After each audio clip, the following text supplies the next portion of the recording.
हर छुट्टी ससुरा छुट्टी कि भले फोनवा फूटी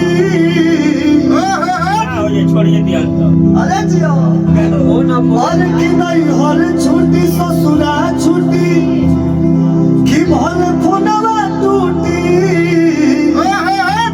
बाकी रिलावा ना छुट्टी। हेलो नमस्कार प्रणाम, हम बने आप सबके भाई एक्टर कॉमेडियन भूटानी मैन। आज हमने के स्टूडियो में बनी गया भाई के स्टूडियो में परिचय हमारा निके देवे के यहाँ सब परिचय दे दिया। बहुत बढ़िया स्टूडियो खुलल बा ताकि भाई तनी अपन परिचय दे अब और आ जा वीडियो के माध्यम से लेके ब्लॉग हनु। हां मोची नमस्ते प्रणाम भैया, यहाँ के ब्लॉग के सपोर्ट करब जाए आई हेने जाना के वजह से हमनी के जा बानी जाए भैया लोग आए ला सपोर्ट कर जा। मुकुल बेवान ना तो हम पहला बार रवि भैया पहला बार आई बड़ा मुलाकात तो कहिए से हनु। और हमार मुकुल भैया का भी गाना अब ट्रेंडिंग में बा एगो भइल हो जो कि बहुत ही आशीर्वाद प्यार होगा सब देनी हो जा। दिखाओ विराज के दिखाओ भैया के हम तक दीजिए उधर बहुत बहुत बधाई देव कि हमने के गाना बक्सर के जिला एगो कलाकार के रोगा सब ध्यान देने जाते कि काहे से हमने के कलाकार के सपोर्ट कईल जरूरी बा। ये घड़ी तो बर्तनी में निगाहे लगा तरह सब या तरह से का हो जाता नहीं वो सब नहीं के करे के भाई कंपटीटर का करे के देखिए गाना आई बा बहुत ही बढ़िया गाना और उनके बैठे में रॉक स्टार रिकॉर्डिंग स्टूडियो में जेकर की मालकिन प्रिंसेस सिंह बहुत अच्छा गावेले।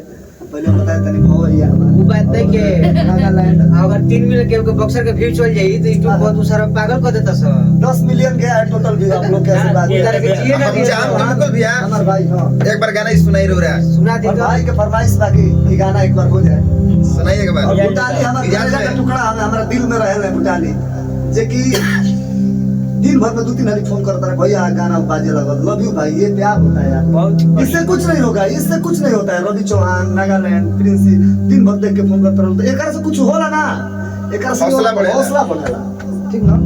और एक कलाकार के अंदर यही होना चाहिए। कलाकार का हौसला बढ़ाना बहुत बड़ा चीज है।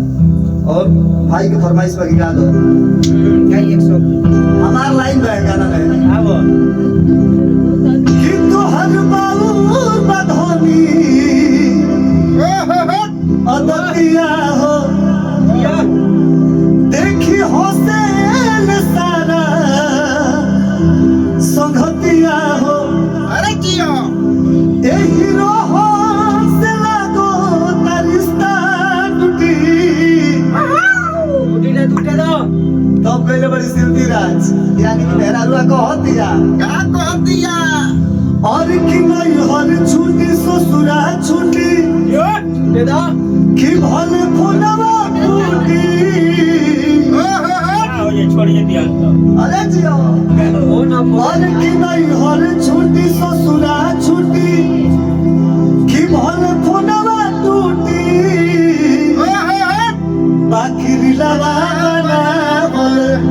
ना छुट्टी बाकी रिलावा ना छुट्टी। ये गाना का टीम हाँ मनी भैया के टीम बहुत मेहनत कइले बा। दिल से आभार व्यक्त करते हैं मनी मिराज भैया का पूरा टीम और बन्नू दी ग्रेट जी आपको भी एकदम दिल से आभार व्यक्त है कि आपने और पूरा टीम के हमने के मतलब देते नहीं जाके रउआ बुझनी कि हाँ मुकुल से ही गीत गा के इतना बड़ा गाना हमारे से गोई नहीं जाए दिल से बार बार सब कोई नहीं और जाएगा बहुत तगड़ा मेहनत करने जाए सबसे बढ़िया काम। और ये गाना माया फिल्म्स पे छूटल बा और माया फिल्म्स भैया लोग के चैनल है। और एगो और बात बताते हैं कि माया फिल्म्स के और ही चैनल को बहुत सारा पे छूटल जन पे 1 मिलियन 1.5 मिलियन व्यू जाता है। तो ये आप लोग का आशीर्वाद प्यार है, बस यही तरी आशीर्वाद प्यार बनौले रह जाए।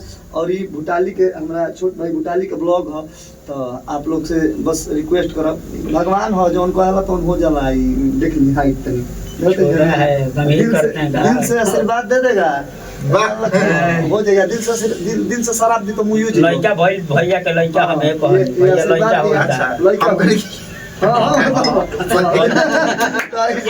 भैया ये आप लोग का प्यार है। कलाकार के अंदर ये कलाकार बढ़ रहा है एगो भाई सही बात है। कलाकार के सहयोग करे के चाहिए ओकरे में मदद करे के चाहिए। हाँ। और लोग बाटे के भाई बोलन छोड़ देता है बोल छोड़ ना बोले भैया एक बात कहता नहीं सही कहता नहीं ब्लॉग्स में कहता नहीं लेकिन सही कहता नहीं बोलन छोड़ देता है बोलन छोड़ तरह से रोज बतियावत रहे कौन तू अगर संगे दुश्मनी कर देले बड़ रोज बतिया एक बात छोड़ दो, हम ऐसा कलाकार हैं कि तन 1 लाख 10,000 15,000 गाना चल जाला, हम लोग के अच्छा लगेला तो हम बार बार फोन करो भैया ये अच्छा लगता, भाई ये अच्छा लगता।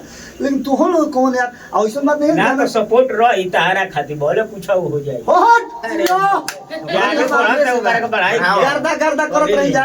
और ये इतना देखिए किरिलवा बनावल ना छुटी हवा खाली हर की नहीं हर छुट्टी ससुरा छुट्टी हर फोनवा फूटी बाकी बनावल ना छुट्टी। जाओ बकरिया जा।